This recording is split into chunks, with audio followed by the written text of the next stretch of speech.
Welcome back to Boys and Ghouls Film Review, folks. I'm your host, Sarah Stephenson. This is my co-host, Mike Stephenson. Hi, guys. So we're now into November, so that means we have... Halloween's gone. Yeah. Oh, shame. So that means we're moving on to new and better other movies to review before the year is out. Yeah. So tonight... Some newies and some oldies. Yeah, so tonight we are reviewing The Fog that was released in 1980, and it was done by John Carpenter. Do you like Johnny Carpenter? He's a very fine filmmaker. I think it was his second best well-received movie out there. Whatever. You know, after he did Halloween, I think, in my opinion. And he brought back his leading lady, Jamie Lee Curtis, and a lot of other actors Jamie Lee too. always puts in a good performance, so she's good value for money. Yes. And a lot of other well-known actors on my list. Lots of I'll go through the list later, but some of them are not necessarily big name actors, but they've shown up in lots of TV programs and films as not necessarily the main star, but good co-stars and that sort of stuff. And among them is Jamie Lee Curtis's mum, Janet Leigh. Janet Leigh, she plays the mayor? I think she's more the vice mayor or something. I think she's the mayor or something. No, she's had to do all stuff all running. I think she's the mayor. Whatever. She's a lady. There you go. Yeah, anyway. Do you want me to go for the usuals and then we get into it? Yeah, sure. Okay. Okay, produced by Deborah Hill. Aha. Mm-hmm. Written by John Carpenter and Deborah Hill. Mm-hmm. Directed by, drumroll, John Carpenter. So I like John. Now, who's in it? Aha. Mm-hmm. He asked, knowingly. Okay. A few people, a few ghosts. A few familiar faces you may know over the years. Well, here we go. I suppose the main female lead is Adrienne Barbeau playing Stevie Wayne. Now, Adrienne's been in lots of movies. I remember seeing Creepshow and other movies. And Swamp Thing. Swamp Thing, yeah. She gets around, yeah. Well, did, don't they? Anyway, Tom Atkins plays Nicholas Castle, or Nick Castle. Very nice. Yeah, and of course the name was John Carpenter took from one of his actors who played in Halloween. He played one of the faces of Michael Myers. Anyway, so go on. Jamie Lee Curtis plays Elizabeth Solly, Solley.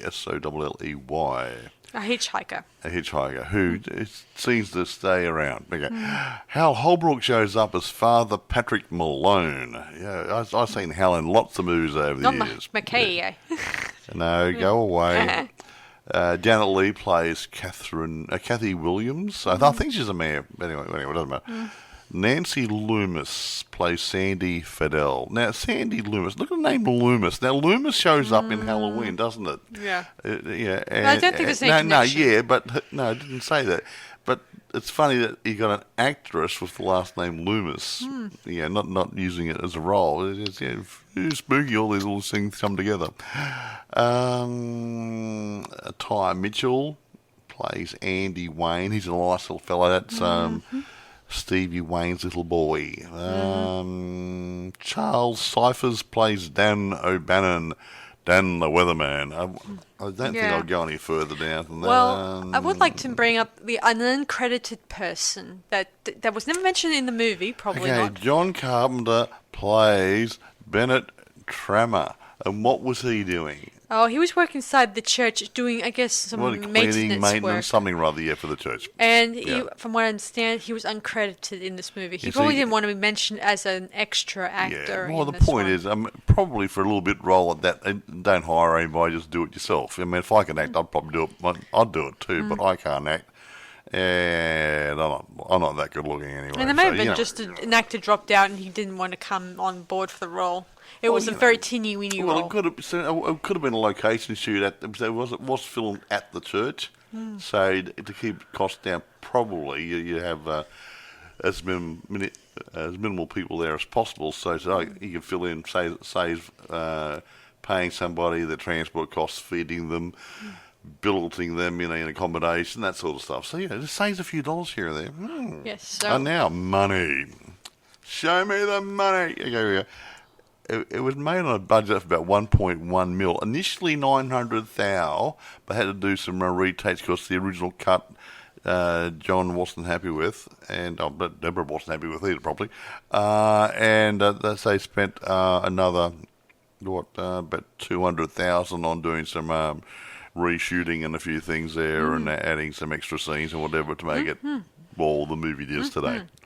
Box office at 21.3 mil, so it didn't do too bad, and then actually later on, a couple of years later, became a cult movie, so it did, didn't it? It's probably made a lot more money for them since these figures on home media, etc., streaming, whatever, yeah. Blah, blah, blah. Yeah, and of course, years later, they make a remake. Yeah, remake, no, we're not going to talk about a remake. No, we won't talk about it today. I'll only mention in passing later on, don't buy the wrong movie. We're not going to talk about a remake. No. They're only following the story loosely. They're not following exactly the same script anyway. Yeah. They made it into more of a teen horror than what this one is. Okay, I don't think there's anything else I want to talk about before you start prattling on. No, you might as well take it away, Grizzly. Sure. So the story begins at the stroke of midnight, probably, and some weird stuff starts to go down while this is happening. Like there's a storyteller on the beach, who's probably one of a sailor, who's talking about a story about the a boat that got shipwrecked because of a fire that was on the beach, and assumed it was a lighthouse, but then it crashed into the into a cliff, and all the survivors died. All survivors don't die. I mean, all the victims die, obviously. All people on the boat died, yeah. And then years later, this happens where at the stroke of midnight or after midnight, these weird happenings start happening. Yeah, like bottles shattering and clock faces shattering, and car horns going on, lights going on, and a piece of furniture moving across the floor without all about the same time, between 12 and 12:05. Yeah. And this is where Nick Castle picks up a hitchhiker, and let's name her Elizabeth, and they get to know each other, and that's when the windows of his car shatter. Yeah, interesting that, hey? Yes, it was interesting. It's quite funny, though. He said he picked up a hitchhiker and he got to know her. He certainly did. They went to bed that night. Yeah. He must be good. Oh, yeah. Considering that something in the water. The dear old Tom, he kind of had a clean-shaved face. He was a good-looking fellow in the past. Well, not in the past, but after this movie, he would wear a mustache, and then that kind of made him a little older in appearance. Yeah. And of course, he's actually, as I said before, he has been in a lot of these types of movies, and to this day, he's probably the most well-sorted-out actor because of his face and his acting ability, I imagine, too. Which helps too. Well, anyway, he looks good. So he looks good on film.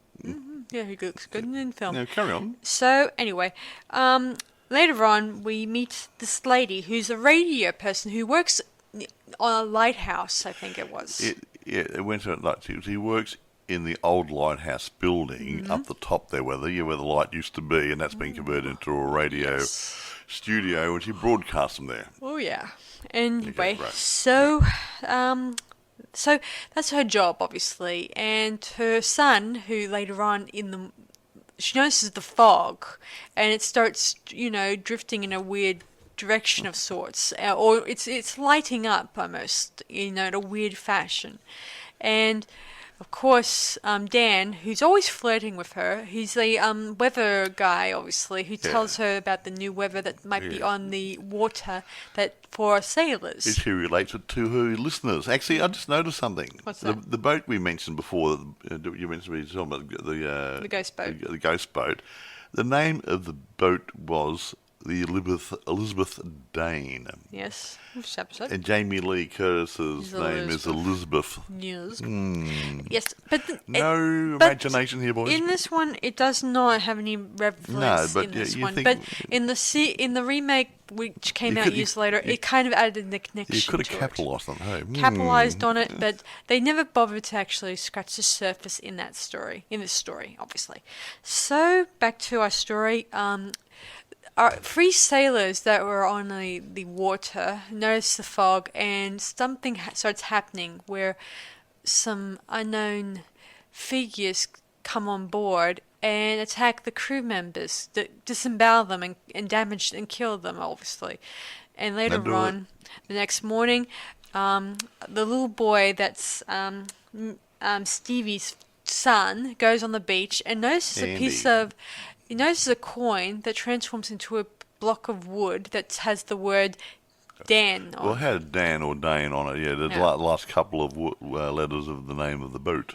Oh, and also, before I forgot, the priest, what's his name? Father Malone. He, during all the stuff that happened that night, some chunks of his wall that was in the parish came loose and broke off. And here he finds a journal that belonged to his late father or great-grandfather. Whatever, yeah. Yeah. And he starts reading it and he starts realising, we've been living a lie for many years, but that'll come out later. So that very day is sort of the anniversary of their town's founder, blah, blah, blah. 100 years or 200 years or something. Well, that's and they're there to celebrate and put a statue commemorating their forefathers of the town. Blah, all the five fathers, or 6 fathers. Yeah. Well, there was 6 of them, actually. Anyway, so they have a statue. Anyway, so let's see. Kathy and her secretary, I think, go to the Paris because they expected the priest to come to the ceremony, obviously, and he shows them the journal, obviously, that belonged to his late grandfather or something, and it details of the forefathers stealing from a Captain Blake who plans on making a leper colony on the other side of the island. Yeah, this guy called Blake was a rich guy who had developed leprosy, and he was looking for a place to settle, and he wanted to settle just up the coast from them, not too far, not mile or so, a couple of miles away maybe. And he just is trying to do the right thing, talk to them about it, say, we want to do this, blah, blah. And the people who were founding the town here decided, hey, let's kill them and take the money. Yeah, they do take the money. It was actually gold, like... Well, it's money. Gold. Well, just the same thing, considering back Probably then. gold coins, I don't know. Well, anyway, soon enough, of course, the father realizes that all this time they've been living a lie, thinking Bugger. Of course, Caffrey says that maybe I should get you someone, a doctor, blah, blah, blah, indicating that she does believe him, but she's not wanting to risk this on this town, raise the truth and raise hell. No offense. Literally. But of course, father refuses to go to the ceremony because he feels like it's a mockery of those people who died of leprosy on that boat, obviously. Yeah, he feels really guilty. It wasn't his fault, obviously, but he feels like, well, it's... His ancestor was at fault. His grandfather or whatever. His ancestor was probably feeling very heavy guilt, obviously, because he was there and he did nothing for the Well, he wrote victims. something in his diary to that effect that he felt guilty. I mean, he didn't want the leper up there, but he didn't want to be part of the conspiracy to steal the money either. But he did. He got dragged into it, and he didn't do anything about it. So yeah. Anyway, soon enough, Nick gets the word about one of the boats that was meant to come. It was a trawler. That's a trawler. I think, yeah. I guess he probably was one of the owners of the boat, but he was not on it, obviously. Yeah. And so him and a friend take him out onto the boat along with Elizabeth, and they get onto the boat and find that there's no remnants of any life on the boat. And they finally found one person. But it turns out that he's got water in his lungs, meaning that it's hard to believe, but he was stuffed inside a cupboard, and he's got water in his lungs, which indicate he may have drowned. He'd been underwater, but he was actually in a dry boat. And his eyes are blacked out, I think. Well, it looked like he'd been in the water for a couple of weeks or a month or something rather, but only overnight. So what's happening here, you wonder? He takes it to the coroner, his name is a bit funny when you think about it. I won't go into the details about that yet. And during the coroners, they notice the water thing, and they assume that the guy may have naturally got drowned and then dragged aboard and then put in a locker, blah, blah, blah. But it does not make any heads or tails about it, because that does not make any sense. If someone was meant to kill them and rob them, they would have just dumped the bodies into the water. Can I tell them what the name of the coroner was? Yes, you may. It was Dr. Phibes. The Elvis and Price movies. Yeah, someone has a funny sense of humor. Someone got a six. Yeah, get on, Carpenter, Johnny. Yeah. So anyway, they sent the news. I think that Kathy was married to one of the guys one of the head guys on the boat, and she was a little sad when she found out the news. Yeah, I think the older guys are. The older guy, yeah. Yeah, the older guys. Things aren't that great at home. Blah blah blah. Yeah, that's what. Yes, yeah. She heard a dog wolfing that night, or when the things were happening, obviously, and assumed the dog was just missing his master. But it might have been an omen of the fact the dog knew ghosties hanging around. That the danger is lurking. But anyway.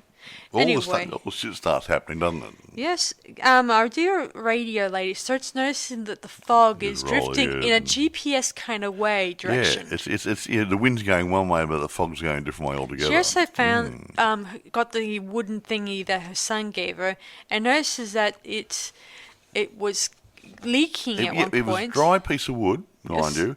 She put it on something and it started pouring water out of it. Yeah. Okay. Yes. And it's scary. Yeah, and then it burnt a little bit, and then she put it out with the fire extinguisher. It has CO2 fire extinguisher. Anyway, she starts realizing that there might be. She tells her son on the phone not to go down to the beach anytime soon for any other things that might be on the beach. Yeah, run away from the beach. Yeah. Yes. So she. We also heard another story from Nick in the earlier scene when he was on the boat, where he tells about how his father found one of the coins, and it vanished that very night when he was telling a story to his kids. And I like to think that was probably the same coin or similar. You never know. Hey. Anyway, so I should mention And at the coroner's, the body that was on the slab comes to life, picks up a syringe and a scalpel, and was approaching Elizabeth, obviously. But then it falls the body, and we see that it scratches in 3. Yeah, it scratches a 3 under the which ground. Indicates that it might be he's number 3, maybe. More people to kill. Or 3 more. Considering they just killed 3 sailors on the boat. Which might mean that 3 more are going to get their comeuppance. Anyway, so it gets late and the fog begins to get more heavier and it glows weird colour. Weird glowy colour, like it's got the luminosity of some description. Stevie tries to warn Dan, the weather guy, about the sudden change of the fog, and but he continues to mock and just flirt like non-stop. Well, he wants to get into a pants, doesn't he? Yes. Probably has got into a pants cave. Probably, maybe. Anyway, soon enough, he gets a rat tat on the door. There's a bit of a rat tatsing in this one. Yeah, they're very polite ghosts. They'll knock on the door with usually a weapon in their hand, like a hook or a sword. Hook or a sword or something. These ghosts carry lots of weapons, and most of the time you see them in a foggy environment, but then you don't see their face, not clearly. Yeah, you're not supposed to. You get a bit of a silhouette. Yeah, you might see some glowy red eyes or something or other, but apart from that, you don't see too much, which is good. Oh yeah. Anyway, he steps outside. He gets attacked, and even after Stevie warns him to stay away from the door. Man. Because she knows there's danger about the fog starting to happen, and she starts running for her son because the fog starts drifting towards her home, obviously. So she decides to radio in, but unfortunately the electricity all over the town goes out. Yeah, the fog gets into actually I gather what happened. We're going back to the boat. Yes. When they're looking at the boat, Nick, was looking at the motor. He said, "Oh, there's water in the generator, but there's no water on the boat. There's not on the decks or anything." So the seawater got into the electricals, and I think the same thing in the fog. They actually got seawater and put it into the electrical station in the generators or whatever, and took the power out, and also broke down some of the phone lines and and other things off the telegraph poles or whatever, and say, okay, these are good ghosts. They know what they're doing. They know what they're doing. Anyway, it also disrupts their ceremony, obviously, and they had to light candles and proceed with the ceremony even without a little light to shine on the statue. Blah blah. Anyway, so Stevie quickly uses the generator, and she radios out to anyone who might have a radio in their car to try to save her son from possible death by... Yeah, because the fog's heading over that in general direction as well. Yes, he did, Bob. Anyway, luckily enough, Nick and Elizabeth hear her phone messages, and also he also phones her in a previous episode when he was at a bar scene, obviously, about certain stuff he found out about the whole thing, obviously, and he gets over to her son's place. Of course, his son's babysitter, she gets killed. Hears a rap, tap on the door, and then like a dickhead opens it, Yeah, and then she steps out, and she gets pretty much mauled by the ghosts. Yep, why not? Anyway, the kid quickly tries to make his way to his room, and of course, the ghosts are rat-tatting at the door and start scratching and using their weapons, the usual stuff. But luckily enough, Nick arrives there in time, and he was able to rescue the kid. Of course, they tried to start up the car, but somehow there was lots of mud on the road, probably and eventually they did finally get away, obviously, considering that the fact that their windows are shattered, and there's a big chance that those ghosts could have just, any one of them could have plummeted their sword or weapons into them anytime soon. Yippee-doo. Anyway, Yep. So they get away, obviously, and they are told by Stevie to head to the church because that's the most likely place to go to, because the rest of the town is getting touched by the fog. And it certainly is. So far we've got like 4, I think it's about, let me see, how many was it? I think it was about 4 people so far, obviously. Or whatever. What was the 5th one again? Dan. Dan. So that would be 5. So that would be a 6th victim. So they head to the church, including Kathy and her secretary, who have to head there too. I mean, I don't know what happened to the rest of the other townspeople. They'll go in different directions, scattering. Yeah. But the ghost went actually after them. Yeah. Yeah. Somehow. Anyway, they are after.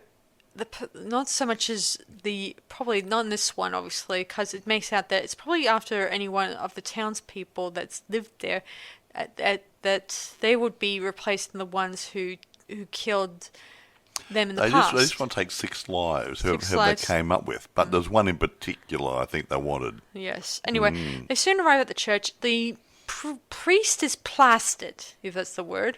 He's had a few drinks. To steady his nerves. Yes. He was really steady. Oh, yes. So they quickly try to head into his office, and Nick gets the book, and they start reading the rest of the stuff in it, because we missed a chapter or 2 as we go along, but eventually we learned that about 6 people who were responsible for the demise of the car. Yeah, six of the original founding fathers were the ones responsible for killing the people on the boat to steal the money from this Mr. Blake, of course, the leper. It later mentions about how the priest got his fair share and decided to melt it down into a cross.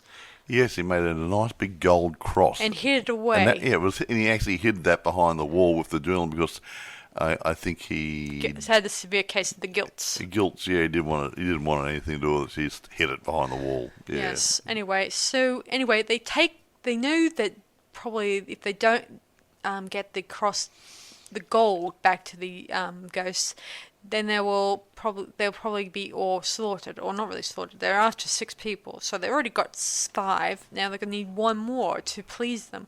So they think that if they end up giving the gold, it may really get the ghosts to rest in peace, even though ghosts can't really use gold for anything these days, right? Considering it's not the point. Anyway, it doesn't matter. It's theirs, okay? Right. So, anyway. You don't steal from a ghost and argue about it. They quickly try to barricade the room as much as they can, try to use anything they can. Of course, most of the time the ghosts keep, burrowing their way through the place, through the windows and stuff like that. But soon enough, they were able to get the cross out, and the priest holds it out to Captain Blake, that's his name, obviously, Yeah. and tells him that he's sorry and the fact that this is theirs, obviously, and the captain approaches him with glowing reddish eyes, and he grabs it, and if we get a bit of, I don't know what it's called, what I would call it. It looked like there was something burning between both them. Yeah, something spiritual's happening, ghostly sort of stuff. The cross began to glow, and like a vampire was touching it, something like that. Anyway, soon enough, Nick grabs hold of the priest, and soon enough, the ghosts depart with their gold, the gold cross, and the fog soon disperses, if that's a term. Yeah. And as it leaves, it goes. Stevie nearly came close to getting killed by these ghosts. She was on top of the lighthouse. They're trying to get away from her, and they almost were there to getting ready to kill her, and they disappeared. And the fog disappeared, didn't it? Yeah. Anyway, soon enough, she gets back to her radio station and tells the viewers that to listen to her and about the fog, and to keep a close eye out for it. Yes. Then we watch as the remaining characters leave and head off in their own general directions, and leaving the priest behind, where he says that there were 6 people that did them wrong, and he was wondering why he was left out, why he was spared. Then we get our answer when we see the fog underneath his office door, and then we see the ghost return, and Blake standing behind him, and he's about to sever his head. And he swipes with a big sword, and you hear... And then we hear dear old John Carpenter's soundtrack, and the credits roll. Very nice. Oh, I should mention, guys, John Carpenter did his own soundtrack for this one too, like he did with Halloween. Did we mention he did a cameo? Yes, we did. Oh, yeah, everyone mentioned that. So he wrote this along with his girlfriend, the girlfriend at the time. And his cat. Obviously. So that was his... I think it was he got the idea from a holiday he had either in Scotland or Ireland, and he was watching the fog there, and it came up with his whole story concept for it, obviously. And I guess it was kind of good that he made such an interesting concept, and it's, to this day, a lot of people have gone to those film locations and continue touring them as they go along here and there in America or wherever it is. Anyway, so let's get into reception, shall we? I imagine we'll Reception wasn't all that great, actually, even though it made money and stuff. It's just flip back here. Figures. Right. Box office. Made good box office. It made $1 million, made about 21. That's not too bad. Can't grumble. And it's obviously made a lot of money since then for home media. Now, okay, reception. Okay. Yeah, I'm just going through a few things here. Great. Most of them are lukewarm. Okay, here we go. Upon its original release, The Fog received mixed responses from the film critics. Ernest Leogrand from New York Daily News gave the film a middling 2 out of 4 stars, praising the performances but writing that Carpenter obviously is entranced by ghost stories. Well, obviously it's a ghost story. Duh. But he seems willing to sacrifice story for effect. I wouldn't say that. The story wasn't too bad. Kevin Thomas of the Los Angeles Times similarly lauded the acting and complimented the film as an elegant and scary thriller of the supernatural that's far more impressive and satisfying than Carpenter's grisly and pointless but profitable Halloween.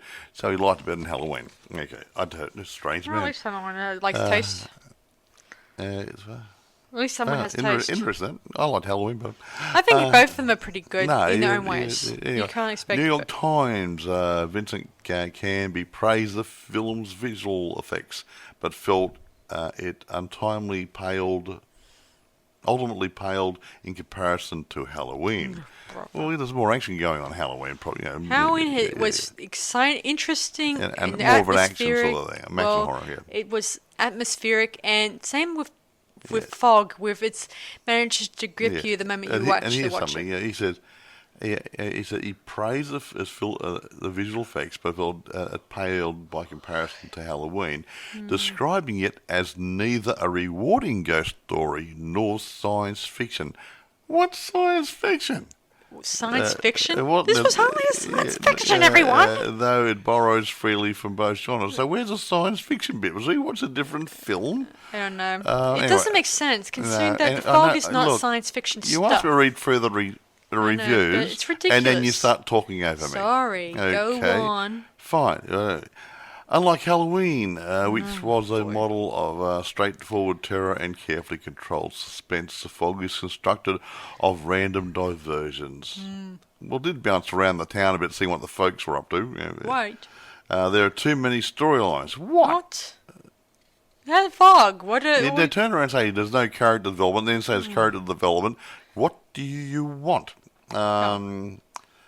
Too much cross-cutting that no one sequence can ever build into a decent climax. It had a good climax. It had a good twist ending. Okay, yeah. Leave it alone. But you have to see how it was affecting the other people. The townsfolk over there, the laddie in the radio station, the hitchhiker, and the guy she hooked up with in Nick Castle. They're all main story roles. It all culminating into one climax. The movie's made with style. Robert Ebert gave the film 2 out of 4 stars, commenting the movie's made with style and energy, but it needs a better villain. What? Fog and Ghost? Huh? What? What do you want? Maybe Bloody Dick? This isn't a great movie, but it does show great promise from Carpenter. Well, that's not bad. Similarly, Leonard Moulton rated the film 2.5 out of 4. Well directed, but obvious ghost story. Well, it's a ghost story. It's a ghost story. The ghost going along, scare the crap out of somebody, probably kill somebody, and get revenge. Gee.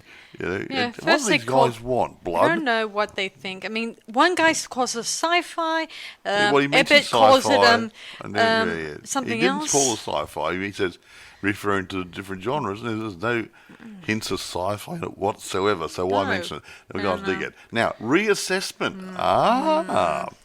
In the years following its release, The Fog has amassed a cult following and later came to be considered, as Carpenter opined regarding his creation, a minor horror classic. Though he also stated it was not his favourite film due to reshoots and low production values, because he did obviously have a shoestring budget. Yeah, this is true. one of the reasons he agreed to the 2005 remake.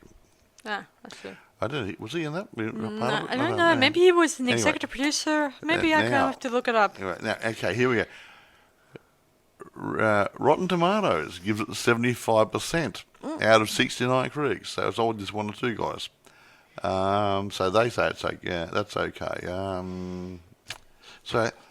As the original reviews paled and insignificant, the reassessment brings it up a tad.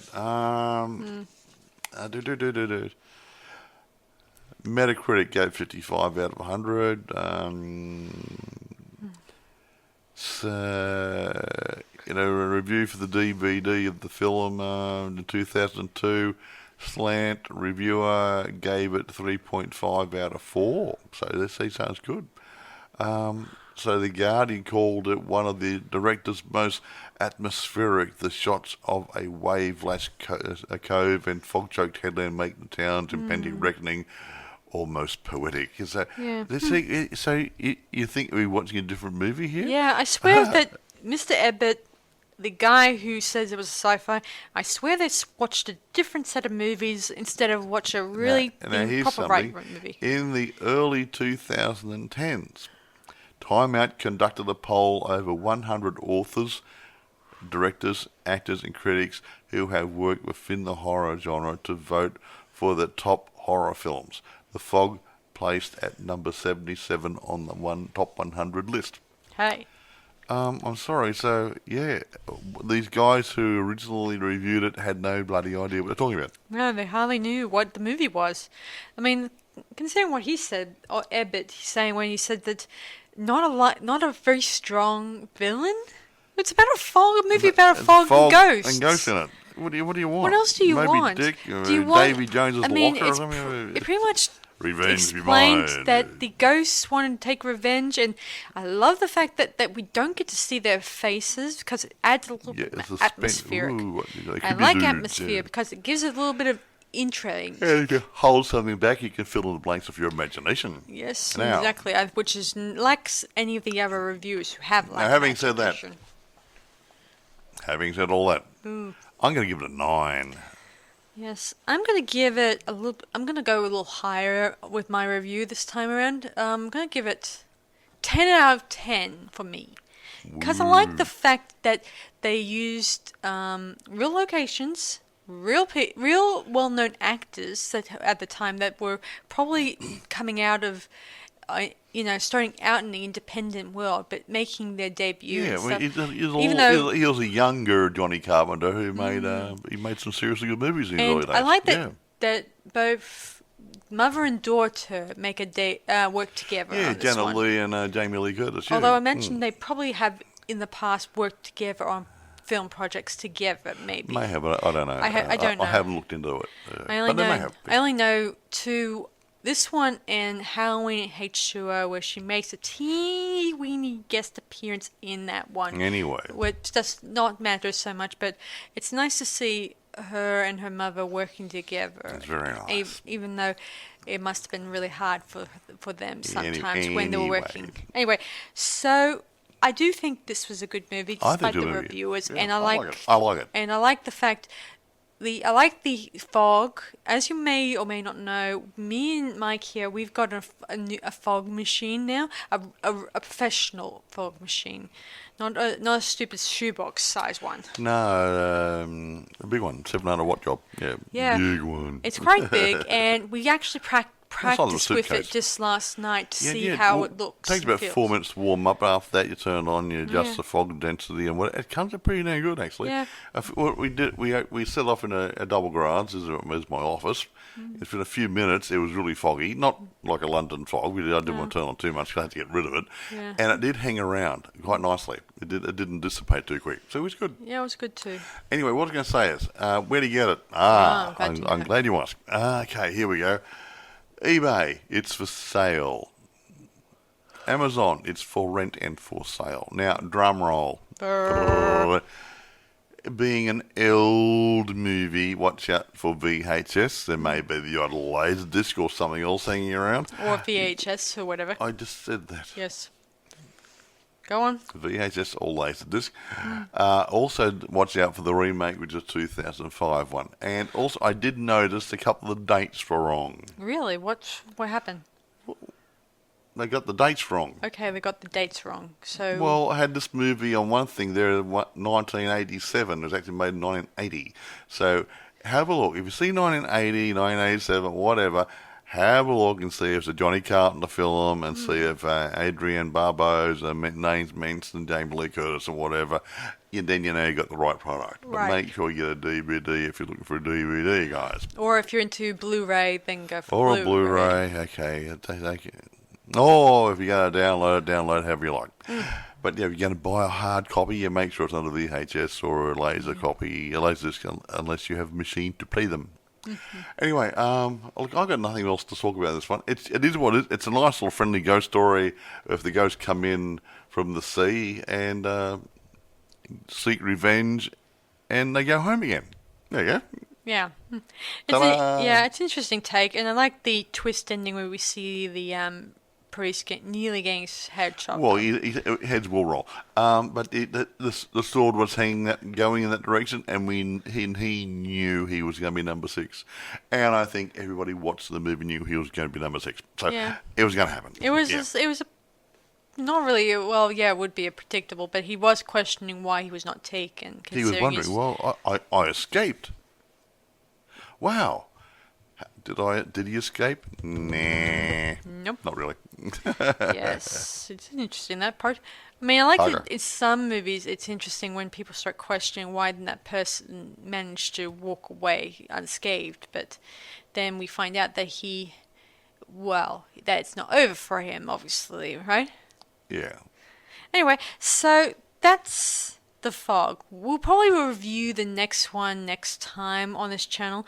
What? It's The Fog. Oh, the other one. The one that 2005 for next time. Okay, we can do it next one. And then we can compare it. I mean, I think the storyline's very different a little. Well, different. Well, I think it's more teen horror related. Yeah, I think it's much more stronger storyline, stronger. Well, I know it was stronger. I think they've changed it to. The only issue with the story for that one is the ending in that one, because it makes less sense if I wrote it myself whenever I think about it. John Carpenter's cat could have written better? No. It's just that I thought that ending compared to this one had a good twist ending where the ghosts appear and they took their sixth victim and they head off on their merry way.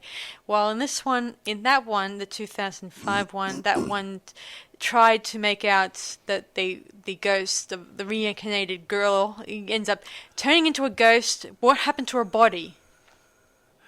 There's no answer. Well, yeah. I've been trying to go online trying to figure out the answer, and I have not. I haven't seen it for ages, and you have to have a good look with me and say, I'm just confused about that. Well, like I just mentioned, in Carnival Souls, the girl disappeared at the end of back in the car, was actually dead, but didn't know she was dead, and her spirit was taking a physical appearance and going on for daily life, and everyone else thought she was real and didn't know how she got back into the car. That's whatever. What really bothers me the most in this movie, in the 2005 one, that one kind of baffled me, the ending, obviously. And imagine I'm not the only one, because a lot of people thought, how is that possible? You turn into a ghost, what happens to your body?